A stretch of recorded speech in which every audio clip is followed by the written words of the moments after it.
Hello everyone, welcome to Officer Bitia. We're discussing Delhi current affairs and analysis. देखते हैं 31 दिसंबर के कौन से इम्पोर्टेंट आर्टिकल्स हैं। आज 2021 का लास्ट डे है, ये साल भी जा रहा है, अलविदा कह रहा है। तो कल से नया साल होगा, नई शुरुआत होगी। आप भी अपनी पढ़ाई पर अच्छे से ध्यान देना। यूपीएससी का एग्ज़ाम भी उतना ही पास आ रहा है जितने रोज़ एक दिन बढ़ता जा रहा है। तो अच्छे से पढ़ाई करना, भरपूर जोश से, और जितनी मेहनत हो सके अपनी इसी अटेम्प्ट में डाल दो ताकि अगली बार अटेम्प्ट ना देना पड़े। ऑलराइट, तो शुरू करते हैं आज की डिस्कशन के साथ। The first article is about साहित्य अकादमी अवार्ड्स। साहित्य अकादमी अवार्ड्स दिए जाते हैं हर साल। इनको कौन अनाउंस करता है? इनको साहित्य अकादमी अनाउंस करती है, जो कि अपने अवार्ड्स दो तरीके से देती है। एक तो होता है युवा पुरस्कार और दूसरा बाल साहित्य पुरस्कार। बेसिकली ये जो अवार्ड्स है ये लैंग्वेजेस में दिया जाता है, जो इंडियन लैंग्वेजेस है जिसको हम रिकॉग्नाइज करते हैं ताकि उनकी जो वैल्यू है वो प्रिजर्व रहे, जो लैंग्वेज है वो कंजर्व हो सके। तो इसलिए लैंग्वेजेस में this particular award is given. जो साहित्य अकादमी अवार्ड है ये 20 इंडियन लैंग्वेजेस में दिया जाता है। और जो नमिता गोखले थे उनको इंग्लिश में मिला है क्योंकि उन्होंने एक नॉवल लिखा था जिसका टाइटल है थिंग्स टू लीव बिहाइंड, कि कौन कौन सी चीज़ों को हमें पीछे छोड़ना है। ज़िंदगी में भी ऐसे ही होता है, हमें कुछ चीज़ों को पीछे छोड़ना पड़ता है ताकि हम आगे बढ़ सकें। तो विनर्स देखते हैं कौन कौन से विनर्स हैं यहाँ पर है अनुराधा समरी पुजारी, जो कि असमीज लैंग्वेजेस को मिला है। भृत्य Basu for Bengali, Daya Prakash Sinha for Hindi language, Wali Mohammad Asir for Kashmiri language, Khalid Hussain for Punjabi, Vindeshwari Prasad Mishra for Sanskrit, and winner of Gujarati, Manipuri, Maithili and Urdu languages को हम बाद में अनाउंस करेंगे। ये बोल रहे हैं साहित्य अकादमी वाले कि अभी हमने कुछ लैंग्वेजेस के अनाउंस कर दिए लेकिन बाकी लैंग्वेजेस के हम कुछ दिनों बाद अनाउंस करेंगे। तो यहाँ पर युवा पुरस्कार भी देखते हैं। युवा पुरस्कार हम 22 लैंग्वेजेस में देते हैं।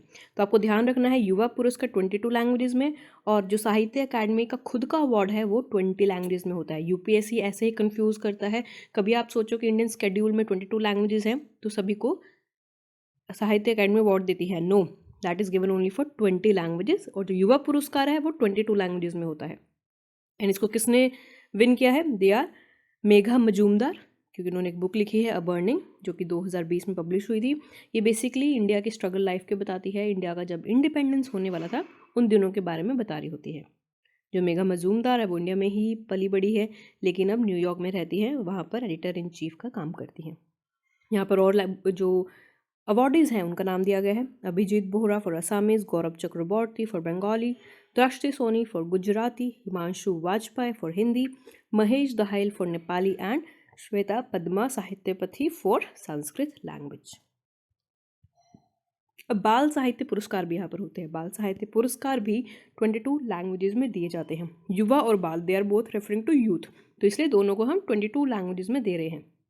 Anita she one the award in Indian language, English language, and इनका जो बुक का टाइटल है बेसिकली इन्होंने बच्चों के लिए लिखी है, that is Amrita Shergil rebel with the paint brush. यहाँ पर दूसरे जो बाल पुरस्कार हैं उनके नाम दिए गए हैं, जो भी अवार्डीज़ हैं। अब साहित्य अकादमी के बारे में देखते हैं। साहित्य अकादमी एक तरह से लिटरली ऑनर है। ऑब्वियसली लैंग्वेज की फील्ड में हम दे रहे हैं, लैंग्वेजेस की इंपॉर्टेंस को रिकॉग्नाइज कर रहे हैं, और ये हर साल साहित्य अकादमी इनको देती है।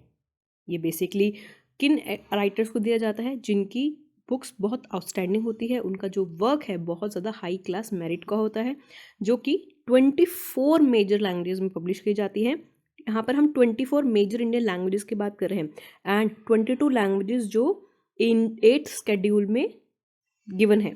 तो हमारे जो 8th स्केड्यूल में वहाँ पर 22 लैंग्वेजेस हैं, और जो साहित्य अकादमी अवार्ड है वो 24 लैंग्वेजेस में दिया जाता है, क्योंकि इसमें एक लैंग्वेज इंग्लिश भी है, क्योंकि इंग्लिश 22 जो लैंग्वेजेस हैं स्केड्यूल में उसका पार्ट नहीं है, इसलिए इंग्लिश में भी इसको दिया जाता है। और ये अवार्ड सिंस 1954 से हम देते आ रहे हैं।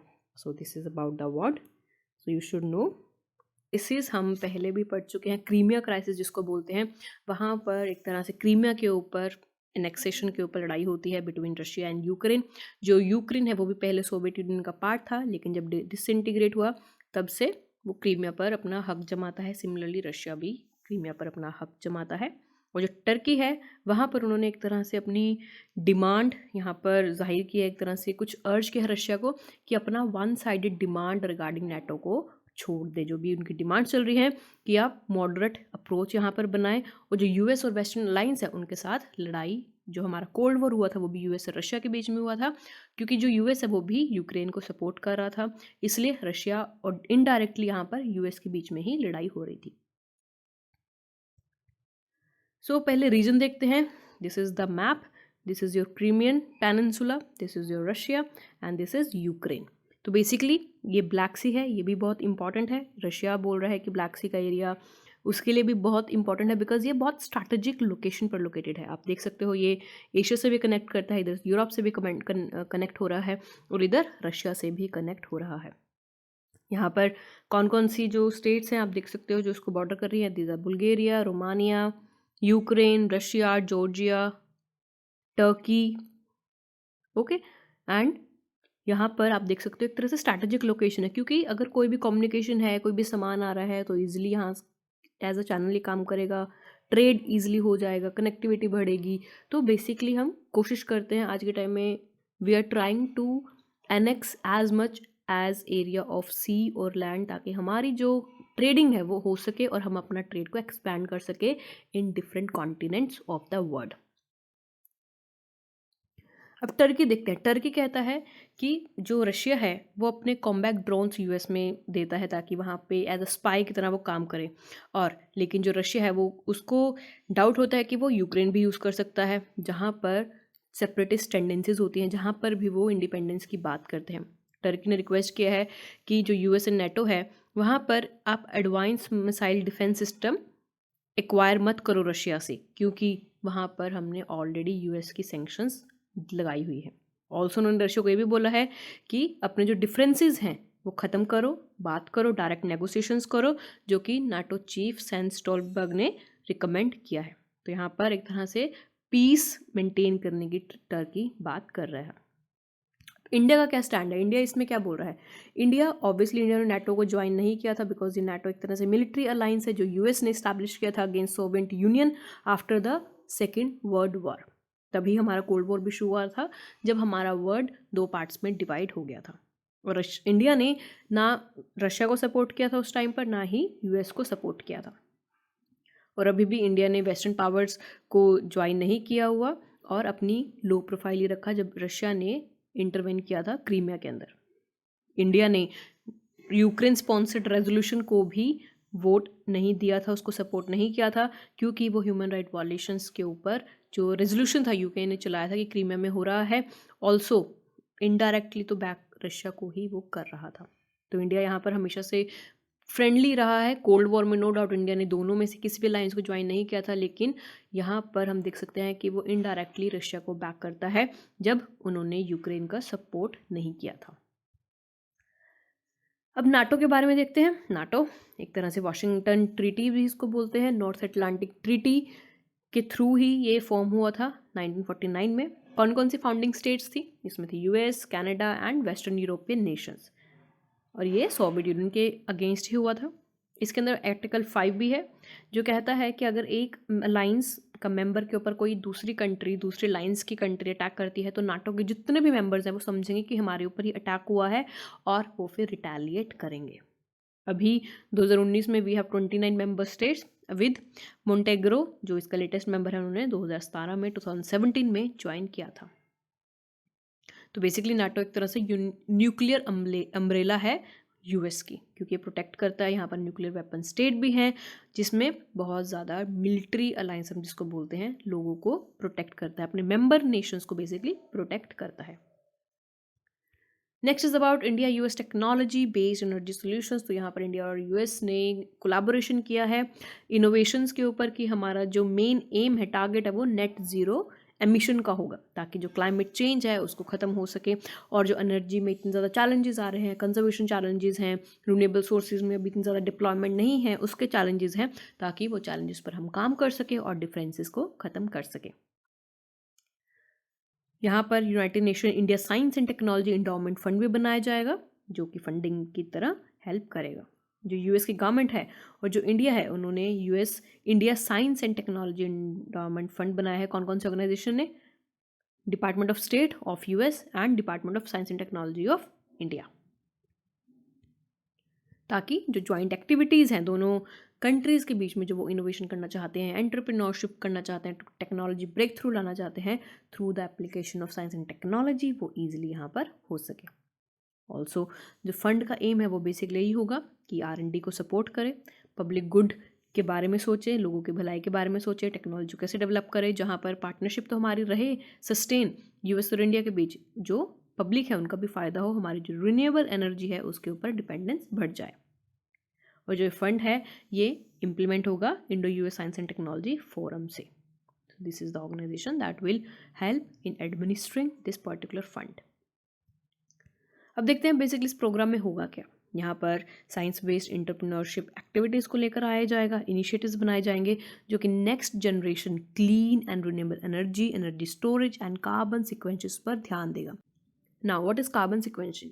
बेसिकली एक हम ऐसा कोशिश करते हैं कि जो कार्बन है हमारे एटमॉस्फेयर में उसको हम ट्रैप कर सकें ताकि कार्बन एटमॉस्फेयर में रिलीज ना हो सके। इसलिए वी आर ट्राइंग कि ऐसी हम टेक्नोलॉजी बनाएं जहाँ पर कार्बन को हम कैप्चर कर सके, क्लीन एनर्जी डेवलप कर सके और रिन्यूएबल एनर्जी पर हमारी रिलायबिलिटी इंक्रीज हो सके। यहाँ पर US India strategic clean energy partnership भी बनाई गई है, जो कि कौन एडमिनिस्टर करेगा? That will be US science and technology forum. ये लॉन्च किया गया है India US climate and clean energy जो एजेंडा था 2030 उसके अकॉर्डिंग इसको लॉन्च किया गया है। जो ये SCEP है इसको लॉन्च किया गया था US India climate and clean energy agenda के तहत, जो कि 2020 हमारा टारगेट था, पार्टनरशिप थी, ताकि जो बोथ कंट्रीज हैं क्लाइमेट चेंज के ऊपर अपना स्ट्रिक्ट एक्शन ले सके। जो Indo US science and technology forum है एक तरह से बायलैटरल ऑर्गेनाइजेशन है, दो कंट्रीज का ऑर्गेनाइजेशन है, India and US, and it comes under the department of science and technology of India and US department of state. So this is the organization that is helping in implementing this particular scheme. Also, this particular organization is also providing funds to this particular partnership. Also यहाँ पर हम technology show stoppers भी बनाएंगे ताकि जो हमारी entrepreneurship activities हैं, initiatives हैं, वो इंक्रीज़ हो सके। क्योंकि वी नो क्लाइमेट चेंज की वजह से वर्ल्ड में कितना ज़्यादा चेंज आ रहा है, इतनी ज़्यादा डिस्टर्बेंस हो गई है, ग्लोबल वार्मिंग बढ़ रही है कि क्लाइमेट के बारे में हमें अब सोचना पड़ेगा, because it is also so let कि हम अभी तक स्टार्ट नहीं कर पाए, अपने टारगेट्स अचीव नहीं कर पा रहे, क्योंकि ग्लोबल जो टेम्परेचर है वो हर रोज़ बढ़ता जा रहा है। इसलिए जो दोनों कंट्रीज है दे आर ट्राइंग कि हम जो टैकल कर सके हैं इस क्लाइमेट चेंज को, जो कि एक मेजर चैलेंज बन चुका है सिर्फ इंडिया के लिए नहीं, इनफैक्ट पूरे वर्ल्ड के लिए। Next is about new vaccines. तो यहाँ पर हमने कोविड के लिए नई वैक्सीन्स को बनाया है जिसका नाम है Corbevax and Covovax and one pill molnupiravir for treating कोविड-19 पेशेंट्स। तो यहाँ पर नई नई वैक्सीन्स आ रही हैं, नए नए वेरिएंट्स भी आ रहे हैं और ये सिलसिला चलता रहेगा, पता नहीं कब तक चलेगा। तो अभी देखते हैं कोर्बेवैक्सीन के बारे में। ये एक तरह से प्रोटीन सब यूनिट वैक्सीन है, जिसका मतलब होता है कि यहाँ पर पूरे वायरस को टारगेट ना करते हुए उसके फ्रैगमेंट्स को ट्रिगर करती है ताकि जो इम्यून रिस्पॉन्स है वो स्ट्रॉन्ग हो सके।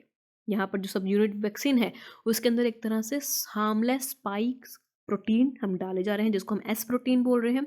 ये एक तरह से हाईली ग्लाइकोलेटेड प्रोटीन है, large type 1 transmembrane fusion protein है, जिसके अंदर हम बोल रहे हैं 11602 1400 अमाइनो एसिड्स है depending upon the type of virus. एक तरह से जो होस्ट सेल होता है जिसके अंदर वायरस होता है उसको टारगेट करती है और जो अपना काम यहाँ पर शुरू कर देती है। जैसे कि जैसे ही हम ये वैक्सीन को अपनी बॉडी में डाल देंगे, जो हमारा इम्यून सिस्टम है वो उसको रिकॉग्नाइज करेगा और साथ ही साथ एंटीबॉडीज़ प्रोड्यूस करना शुरू कर देगा ताकि जो इन्फेक्शन है, जो हमारा कोविड वेरिएंट है, वो यहाँ पर ख़त्म हो सके, उसके अगेंस्ट फाइट करना शुरू कर दे। एफिकेसी देखते हैं जो कितनी ज़्यादा इफेक्टिव हो सकती है उसके बारे में देखते हैं। जो ये प्रोटीन एस प्रोटीन है ये बेसिकली न्यूट्रलाइज करेगा एंटीबॉडीज़ को, जो कि डेल्टा स्टेन, जो कि हमारा वायरस का स्टेन है, एंड जो वैक्सीन है ये इफ़ेक्टिव है 80% तक।